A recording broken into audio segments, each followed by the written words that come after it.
Assalamualaikum semua.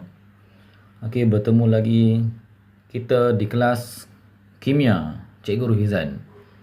Jadi pada hari ini kita akan membincangkan tajuk maksud jirim.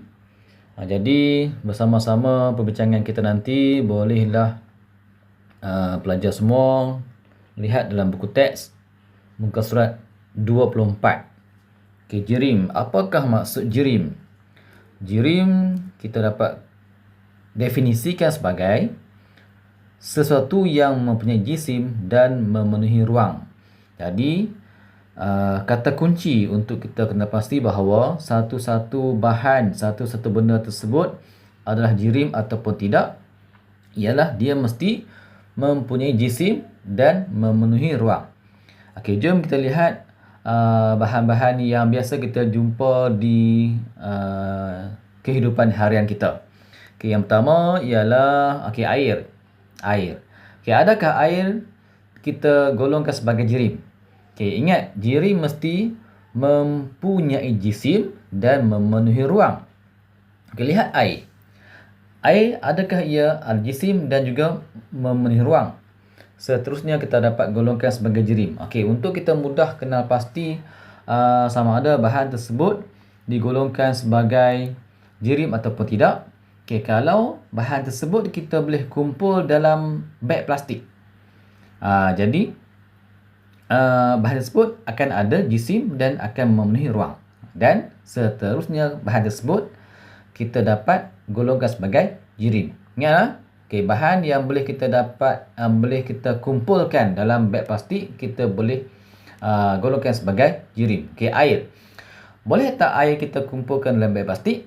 Boleh kan? Jadi air adalah jirim.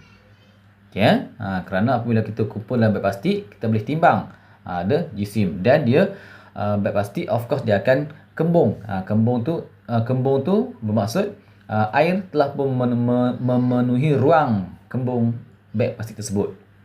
Okey, bahan yang kedua kayu. Okey, kayu. Kalau kayu kecil-kecil kita boleh kumpul dalam beg plastik.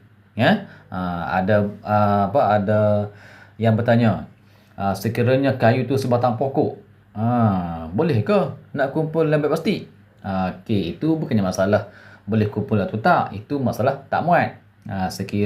Jadi kalau kita nak kumpulkan sebatang kayu, sebatang pokok tu dalam beg plastik, kita kena cari beg plastik yang besar lah. Okey, jadi kayu juga kita golongkan sebagai jirim kerana kita boleh kumpul dalam beg plastik. Ya. Baik, bahan yang ketiga ialah asap. Okey, asap pun asap kita boleh kumpulkan dalam beg plastik kan. Jadi asap juga kita golongkan sebagai jirim. Okey, atau dalam arti kata lain gas. Gas karbon dioksida, gas oksigen. Okey, dia kita boleh kumpulkan dalam beg plastik, bermaksud gas kita dapat golongkan sebagai jirim. Okey. Bahan yang keempat, ini matahari. Matahari memancarkan sinar dia, jadi sinar matahari sampai ke bumi. Okey, sinar matahari yang sampai ke bumi. Boleh tak kita kumpul dalam beg plastik? Boleh kan? Tak boleh kan? Ya, jadi cahaya matahari tidak dapat kita golongkan sebagai jirim. Kerana apa? Kerana dia tidak mempunyai jisim dan juga tidak memenuhi ruang. Jadi simple test, kita kumpul dalam beg plastik. Kalau bahan tersebut, bahan yang kita ada dapat kita kumpulkan dalam beg plastik, bermaksud bahan tersebut kita boleh golongkan sebagai jirim. Manakala kalau bahan tersebut tidak dapat kita kumpulkan dalam beg plastik, jadi bahan tersebut bukanlah jirim. Tapi kalau soalan dalam peperiksaan tanya, berikan maksud jirim. Okey, kamu semua kena tulis jirim ialah sesuatu yang mempunyai jisim dan memenuhi ruang. Okey, itu sekadar itu sahaja kelas kita untuk kali ini. Okey, kepada sesiapa yang belum subscribe channel ini, okey, sila subscribe sekarang kerana selepas ini akan ada lagi banyak video yang akan saya upload dan jangan sampai terlepas. Okey. Bye bye.